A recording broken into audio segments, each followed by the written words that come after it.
அக்கா அக்கா ஒரு நிமிஷம் மேலே தள்ளிடாதீங்க. உங்களுக்கு மிகவும் பிடித்த சாஃப்ட் சில்க் மிகவும் குறைந்த விலையில் உங்களுக்கு தந்துட்டுருக்கேங்க்கா.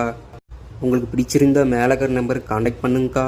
ரொம்ப பிடிச்சிருந்தா ஷேர் பண்ணி கமெண்ட் பண்ணி சப்ஸ்கிரைப் பண்ணுங்க.